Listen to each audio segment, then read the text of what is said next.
வெண்முரசு. பன்னிரு படைக்களம் 12.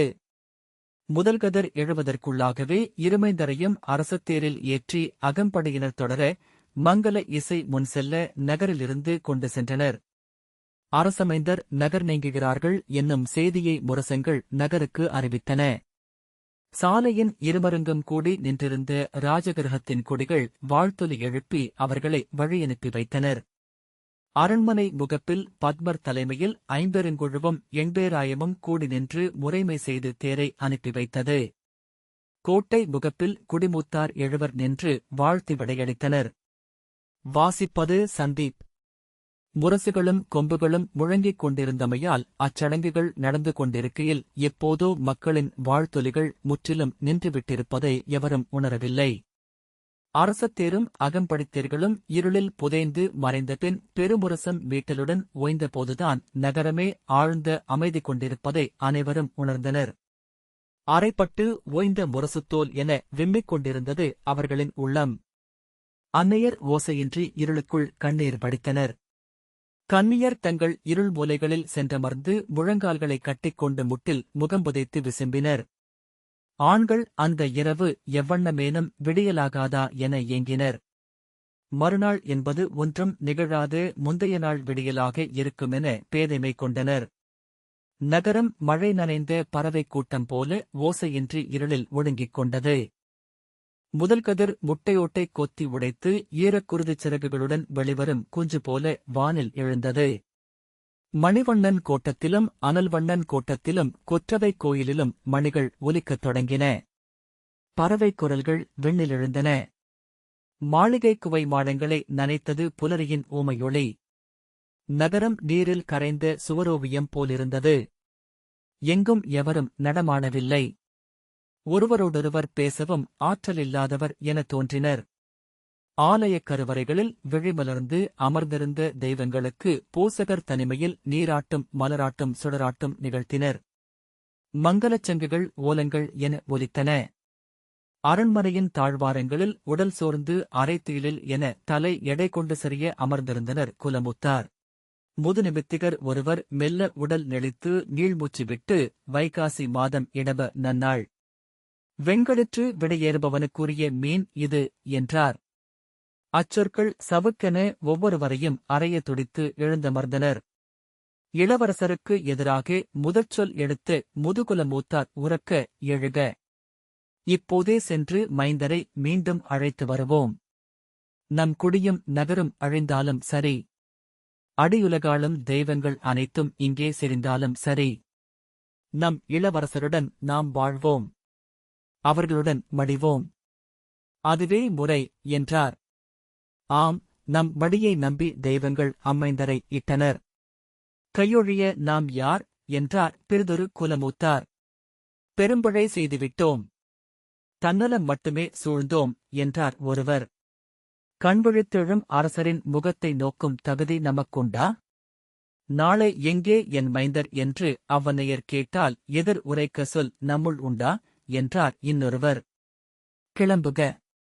இனி இங்கிருந்தால் நம் தெய்வங்களின் பழிகொள்வோம் என்றார் முதல்வர். அவர்கள் தங்கள் கோல்களுடன் இறங்கி அரண்மனை முற்றத்தை கடந்தோடினர். எழுக, தேர்கள் எழுக, விரைவுத் தேர்கள் எழுக என்று கூவினர். பாகர்கள் புரவிகளை தேடி ஓடினர். தேர்கள் திடுக்கிட்டு சகடங்கள் ஒலிக்க உயிர் கொண்டன. சவுக்குகள் சொடுக்கும் ஒலி மஞ்சள் ஒளி எழுந்த காலையை விதிர்க்கச் செய்தது. புரவிக் குழம்புகள் தெருக்களில் அரைப்பட தேர்கள் ஒலித்தோடின. எழுந்தோடி வந்து இல்ல முகப்புகளில் நின்று அன்னையர் என்ன என்ன என்று கூவினர். எவரோ இளவரசர்களை மீட்டு வரச் செல்கிறார்கள் என்றனர். ஓ என்ற பெருங்கூச்சலுடன் நகரம் உயிர் கொண்டது. இளவரசர்கள் மீண்டு வருகிறார்கள், இளவரசர்கள் நகர் நுழையவிருக்கிறார்கள் என்று மாறி மாறி கூவிக்கொண்டனர். ஆடைகளைச் சுழற்றி காற்றில் வீசி துள்ளிக் குதித்தனர். சிரித்தும் அழுதும் ஒருவரையொருவர் தழுவிக்கொண்டனர். தெய்வங்கள் அளித்த கொடை அவர்கள். நாம் அஞ்சிவிட்டோம் என்றார்கள். நம் எதிரிகளும் அவர்களை அஞ்சுவார்கள். முன்பு ரம்பகரம்பர் இணைந்து உடல் கொண்டு ஏழுலகையும் வென்றனர். அவர்களைப் போன்றவர்கள் நம் இளவரசர்கள் என்று இக்களித்தனர். எங்கும் களிவெறி கொண்ட முகங்கள் ததும்பின. இல்லத்தெண்ணையில் கைத்தடியுடன் அமர்ந்திருந்த நூரகவை கண்ட முதுமகள் என்னடி நிகழ்கிறது என்றாள். அவ்வையே, இளவரசர்களை கொண்டுவரச் சென்றிருக்கிறார்கள் என்றாள் அவள் பெயர்த்தி. அவர்களை கையொழிந்தவர்கள் என்ன செய்கிறார்கள் என்றாள் முதுமகள். அவர்கள்தான் சென்றிருக்கிறார்கள் என்றாள். முதுமகள் முகச்சுருக்கங்கள் விரிய நகைத்து மானுடரை புரிந்து கொள்ளாமல் தெய்வங்களுக்கு பித்தேறுகிறது என்றாள். பின்பு நீள்மூச்சுடன் தன் கழியால் தரையைத் தட்டி, எத்தனை நடிப்புகளினூடாக மானுடரென்று இங்கே நிகழ வேண்டியிருக்கிறது என்றாள். பிச்சி எனப் பேசுகிறாள். முதுமை அவள் சொல்லுக்குப் பின் சித்தமில்லாதாக்கியிருக்கிறது என்றாள் அவள் முதிய மகள். அவள் பெயர்த்தியர் வாய்ப்பொத்திச் சிரித்தனர். ராஜகிரக நகரிலிருந்து சென்ற அரச பாதையின் 12வது கணுவிலிருந்தது ஜராவனத்துக்குச் செல்லும் பாதை. அச்சந்தையில் இருந்து அந்திச் சந்தையில் அவ்வேளையில் எவரும் இருக்கவில்லை. தலைவனில்லாத திருநாய்கள் குளிருக்கு உடல் சுருட்டிக் கிடந்தன. தேரொலி கேட்டு அவை எழுந்து உளையிட்டு வால் அடக்கி குறுகி ஓடி நல்ல இடம் தேர்ந்து நின்றபின் திரும்பி குரைக்கத் தொடங்கின. முன்பே சென்ற தேர்களின் சகலத்தடம் தேர்ந்து அவர்கள் சென்றனர். இருபக்கமும் முட்புதர்களிலிருந்து காலைக்குருவிகள் எழுந்து இளவெயிலில் சிறகுகளை துழாவிச் சுழன்றமைந்தன. சாலை தேய்ந்து நடைவழியாகியது. காலைப்பனிப்புல் மேல் தேர்தடங்கள் விழுந்து கிடந்தன. அவர்கள் தொலைவில் தேர்கள் அணையும் ஒலியைக் கேட்டனர். தயங்கியபோது எதிரே வந்த தேர்களின் அசைவுகளை தொலைவில் கண்டனர். அணுகிய தேரிலிருந்து முதன்மைக் காவலன் தலைவணங்கி, ஆணைப்படி மைந்தரை அடர்காட்டின் விளிம்பில் விட்டுவிட்டோம் மூத்தவரே என்றான். மூடா, மூடா என்று குலமூத்தார் கூவினர். விட்ட இடத்தைக் காட்டு, இக்கணமே காட்டு அதை என்று கூவினர். அவன் புரியாமல் திகைத்து அவர்களை நோக்கிய பின் தேரை திருப்பினான். விரைக, விரைக என்று குலமூத்தார் கூவினர். இன்னும் விரைவு, இன்னும் என சவுக்குளை சுழற்றினர். தேர்கள் ஜராவனத்தின் அருகணைந்தபோது தேர்தட்டுகள் மேல் எழுந்து நின்று எங்கே, எங்கே என்று கூச்சலிட்டனர். அதோ என்று ஏவலன் ஒருவன் கூவினான். செல்க, செல்க என்று தேர்தட்டில் நின்று தவித்தனர்.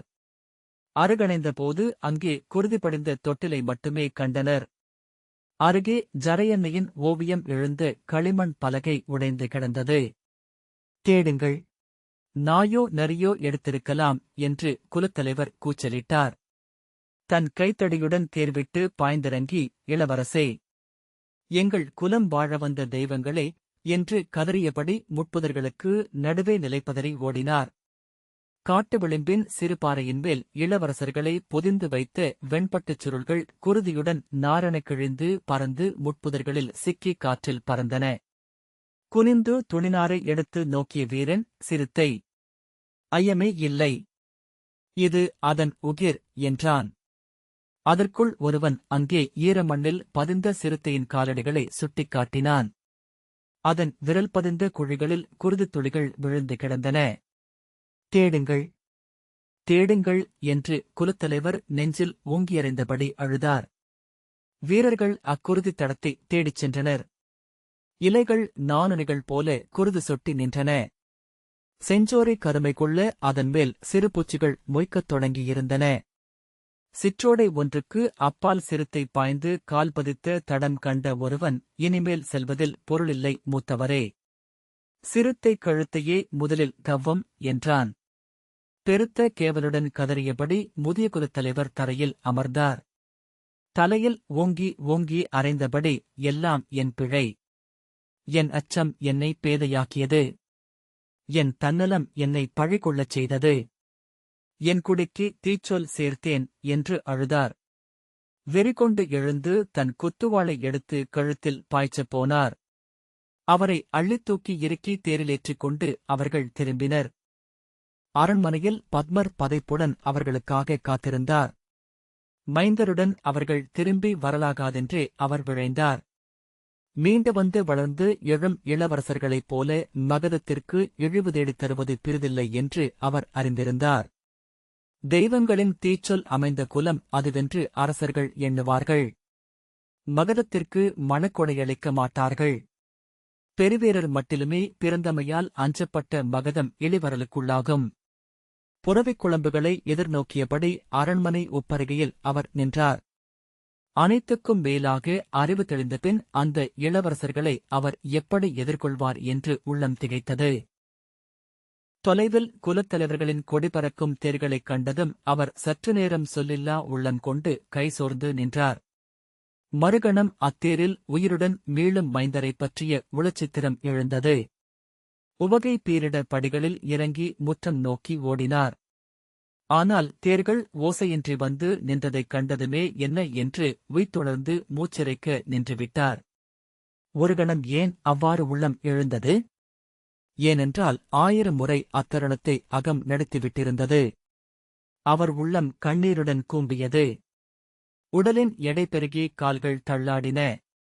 அருகே நின்ற வீரன் தோள் பற்றியபடி தள்ளாடி நடந்து அவர் தன் அறைக்கு மீண்டார். ஜரர் குலத்தில் பெண்களுக்கும் ஆண்களுக்கும் பெயரிடும் வழக்கமிருக்கவில்லை. அவர்கள் ஒருவரை ஒருவர் தோற்றத்தால் அடையாளம் கண்டனர். ஜரர்களாகிய ஆண்கள் உடல்குறிகளால் சுட்டப்பட்டனர். ஜரைகள் அவர்களின் மைந்தர்களினால் சொல்லப்பட்டனர். அவர் கொடியின் மூதன்னையாகிய ஜரையை அவர்கள் இன்மையைச் சுட்டும் 5 விரல் குவிப்பால் காட்டினர். அவள் மைந்தரற்றவள் என்றே இளையோரிடம் அறியப்பட்டாள். ஆனால் தன் 12 வயதில் அவள் முதல் மகவை ஈன்றாள் என்றாள் முதுஜரை. அன்று அவள் குனிந்து நோக்க வேண்டிய சிற்றுரு கொண்டிருந்தாள்.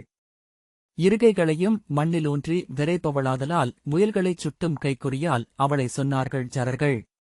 அவள் கருவுற்றபோது வயிறு பெருகி மண்ணில் இழைந்தது. அதற்குள் எடைமிக்கு குழவியொன்று இருப்பதை அறிந்த ஜரைகள் அவளை கல்லை விழுங்கியவள் என்று பகடியாடினர். அவள் கண்பூத்து நகைத்தாள். தனிமையில் அமர்ந்து தன் வயிற்றை வருடியபடி புன்னகையுடன் விழிமயங்கினாள். காலம் முழுத்து கரு வெளிவந்தபோது அவள் புல்வெளியில் கிழங்கு தேடிக் கொண்டிருந்தாள். ஓர் எண்ணமிழுவது போல வலி தோன்றியது. அது புன்னகை என்றாவது போல உடல் விரிந்தது. இனிய சொல் போல மைந்தன் பிறந்தான். அவள் புல்கீற்றால் தன் வயிற்றுக் கொடியை அறுத்தாள். நெஞ்சோடு சேர்த்து முலையூட்டினாள். ஓடையில் மைந்தனை கழுவி முலைகள் மேல் அணைத்தபடி கிழங்குகளும் கனிகளும் கொண்டு குடிதிரும்பினாள். கல்லென எடை கொண்டிருந்த மைந்தனை ஜரர்கள் கூடி குரவை எழுப்பி வரவேற்றனர். மண்சாரையும் தேனையும் கலந்து இதழில் வைத்தனர். குடிமூத்தார் தன் கைக்குருதி துளியொன்றை அவன் நெற்றியில் வைத்து அவனை ஜரன் என்று ஆக்கினார். அன்றிரவு மைந்தனை பாளைமேல் படுக்கச் செய்து ஜரர்கள் சுற்றிலும் கூடி கைதட்டி ஆடினர். அவனை இடக்கையில் தூக்கி வலக்கையில் கோலுடன் பூசகர் வெறியாட்டு கொண்டார். இம்மைந்தன் நம் குடியின் பெயர் நிற்க வாழ்வான், இறந்து பிறப்பான், வென்று எழுவான் என்று குறியுரைத்தார். அன்னை நெஞ்சில் எப்போதும் ஜரன் இருந்தான். அவள் அவனுடன் காட்டுக்குள் சென்று கல்மணியும் கனிகளும் தேடினாள். சிறுதேன் கூட்டைப் பிதுக்கி அவன் சிற்றிதழ்களில் பூசினாள். கனிகளையும் காய்களையும் கசக்கி அவனுக்கு ஊட்டி மண்ணின் 6 சுவைகளை அறியச் செய்தாள். விழிகளால் அவன் வானை அறிந்தான். காதுகளால் காட்டைக் கேட்டான். நாவால் மண்ணையும் மூக்கால் எரியையும் அறிந்தான். உடலால் அன்னையை அறிந்து அவளை பிறநான்கும் என மயங்கினான். ஜராவனத்தின் விளிம்பிலிருந்த மலைப்பாறை ஒன்றில் தன் மைந்தனை படுக்கச் செய்து அவன் மேல் காட்டுச் செடிகளைப் பிடுங்கி வைத்து விழியறியாது மூடி அருகே காவலுக்கொரு கல்லையும் வைத்தபின் ஜரை அருகே ஊடிய சிற்றோடையில் இறங்கி அகழ்ந்தெடுத்த கிழங்குகளை கழுவிக் கொண்டிருந்தாள். அப்போது தரையெதிர குதிரைக் குளம்புகள் எழும் ஒலியைக் கேட்டு இயல்பான அசைவுகளுடன் புதர்களில் பதுங்கிக் கொண்டாள். 12 புறவிகள் வால் சுழற்றி கனிப்பொலி எழுப்பி காட்டுக்குள் இருந்து வெளியே வந்தன. ஜராவனத்தில் தன் 10 வேட்டைத் துணைவருடனும் அம்பு தாங்கும் அணுக்கனுடனும் காட்டெருது வேட்டைக்குச் சென்றிருந்த மகத மன்னன் விருகத்ரதன் தன் வேட்டைத் துணைவருடன் வந்தான். அவர்கள் துரத்தி வந்த மான் துள்ளி மலைப்பாறை ஒன்றை கடந்தது. விருகத்ரதன் புதருக்குள் அந்த மானின் அசைவைக் கண்டான். தன் தோளிலிருந்து பிரயம்பை எடுத்து எய்து அதன் தலையை துணித்தான். இலைகளில் குருதி தெறிக்க மான் இறந்தது. புறவியை உந்திச் செலுத்தி அப்பாறையை அணுகி இறங்கி நோக்கியபோது அங்கே இலைகளால் மறைக்கப்பட்ட இளமைந்தன் ஒருவன் தலைமுதல் இடைவரை நெடுக்குவாட்டாக இரண்டாகப் பிளக்கப்பட்டு குருதியில் துடிப்பதைக் கண்டான். அதன் வலப்பாதி ஒற்றைக்கையையும் ஒற்றைக்காலையும் ஊன்றித் துள்ளித் துள்ளி விலகியது. இடப்பாதி பாறை பரப்பை ஒற்றைக்கையால் அள்ளிப்பற்றி குதிகாலால் உந்தி எழ முயன்றது. இருபகுதிகளிலும் ஒற்றை வழிகள் திகைத்து நோக்கி அதிர்ந்தன. திகைத்து நின்று அரசனை அணுகிய படைத்தலைவன், இக்காட்டில் வாழும் அரக்கர்களின் குழவி இது. இவர்களை எப்படியாயினும் நாம் களத்தில் கொல்லத்தான் வேண்டும். ஆலமரத்தை விதையிலேயே வெட்டியது போன்றதே இது என்றான். அணுக்கனும் சிற்றமைச்சனுமாகிய பத்மன், மானுடரனில் இப்படி இருபிளவாகியும் உயிர் என்றுமா? அரக்கரை கொல்லுதல் அரசரின் கடமையே. துயரற வேண்டாம் என்றான். அவர்கள் அரசனை மேலும் மேலும் சொல்லடுக்கி சிந்தை அமையச் செய்து அழைத்துச் சென்றனர். ஓசையில்லாது அலறியபடி ஓடிவந்த ஜரை தன் மைந்தனின் இரு துண்டுகளை அள்ளி கையில் எடுத்தாள். அவள் கையிலிருந்து அவை இறுதித் துடிப்பில் துள்ளின. அவற்றை ஒன்றாகச் சேர்த்து இணைத்து இறுகப் பற்றிக் கொண்டாள். நெஞ்சோடணைத்து உரக்க அலறினாள். அவள் உடலில் ஒட்டி அவை மெல்ல அடங்கின. அந்த உடல் பகுதிகளை காட்டுக்கொடிகளால் ஒன்றாகச் சேர்த்து கட்டியபடி அவள் குடிமீண்டாள். பித்து கொண்டவளாக அலறிக் கொண்டிருந்த அவள் தலையை தடியால் அடித்து மயங்கச் செய்தார் குடிப்பூசகர். அவள் கையிலிருந்த உடல் பகுதிகளைக் கொண்டு சென்று இறந்தவர்களை வீசும் மலைப்பிளவில் இட்டார்கள். இரவெல்லாம் அவள் முனகி எழுதபடியும் கனவில் தன் மைந்தனைக் கண்டு மலர்ந்து சிரித்தபடியும் புரண்டு கொண்டிருந்தாள். காலை எழுந்தபோது அவள் கண்கள் அணங்கு கொண்டிருந்தன. அவள் தன்னுள் ஏதோ பேசியபடி ஓடிச் சென்று அருகே கிடந்த இரு கற்களை எடுத்து சேர்த்து வைத்தாள். கையருகே வந்த அனைத்தையும் எடுத்து சேர்த்துக் கட்டினாள். அவளுக்கு அணங்கு எழுந்தது என்று பூசகர் வெறியாட்டுக் கொண்டார். உடுக்கு கொட்டி கோல் சுழற்றி ஆடி மலரில் தொட்ட குருதித் துளிகளை 8 திக்குகளுக்கும் வீசி தெய்வங்களை நிறைவு செய்தார். உருளைக்கல்லை குருதியில் முக்கி மண்ணில் புதைத்து அணங்கை ஆழலகுக்கு திருப்பினார். ஆனால் அவளில் நுழைந்த தெய்வம் இறங்கவில்லை. அவள் மீண்டு வரவே இல்லை. அவளைப் பார்த்தபடி தலைமுறைகள் பிறந்து இறந்து பிறந்து வந்தன. அவள் உடல்வற்றி முதுமகளானாள். அவளை முதுமகளாகக் கண்ட குழந்தைகளும் முதுமகள்களானார்கள். அவள் குடிநீங்கி காட்டுக்குள் அலைந்தாள். காடெங்கும் சேர்த்து வைக்கப்பட்ட கற்களையும் சுள்ளிகளையும் முட்டைகளையும் கண்டு அவளை அவர்கள் அறிந்தனர். எப்போதேனும் புதர்களுக்குள் இருந்து செதில்படிந்த தோலும் முடியுதிர்ந்த கொப்பரைத் தலையும் பற்களில்லாத கரிய வாயும் நிலம் தொடக்குனிந்த உடலுமாக அவள் எதிர்ப்பட்டபோது கைகூப்பி விலகி நின்றனர். அவள் மானுடரையும் விலங்குகளையும் மரங்களையும் பாறைகளையும் ஒன்றென்றே எண்ணும் விழிகள் கொண்டிருந்தாள். ஜராவனம் முழுக்க 10,000 இணைக்கற்கள் இருந்தன. அக்காட்டின் அத்தனை கற்களையும் இணையென ஆக்கிய பின்னரே அவள் உயிர் மீழ்வாள் என்று வெறிகொண்டாடிய பூசகன் சொன்னான். ஒருநாள் விண்ணேகி சூரியனையும் சந்திரனையும் அவள் இணைப்பாள் என்று அவன் சொன்னபோது அவள் குலம் கை தூக்கி வாழ்த்துலி எழுப்பியது. 100 ஆண்டுகளுக்கொருமுறை அன்னை வரமாதா மானுட வடிவு கொண்டு எழுவாள் என்றனர் பூசகர். அவளை வாழும் வரமாதா என்று வணங்கினர். குடியில் மைந்தர் பிறக்கையில் கொண்டு சென்று காட்டில் அவள் காலடிகளைத் தேடிச் சென்று அவள் இறுதியாக இணைத்த கற்களின் அருகே படுக்க வைத்து தொழுதனர். அங்கே அவளுக்கு உணவும் மலரும் படைத்து மீண்டனர். அன்றொரு நாள் இரவெல்லாம் துயிலாது காட்டுக்குள் அலைந்து கொண்டிருந்த அன்னை ஜரை அவள் சித்தம் செலுத்திய வழி எனக் காட்டு எல்லையில் அமைந்த சிறுபாறை அருகே வந்தாள். இருள் வழிந்து இலைகள் தெளியும் முதற்காலையில் புதர்களுக்குள் இருந்து கையொன்றி தவழ்ந்து வெளிவந்தபோது அவளருகே அவளைப் போலவே மண்ணுடன் வயிறொட்ட கால் பரப்பி தவழ்ந்து சென்றது ஒரு சிறுத்தை.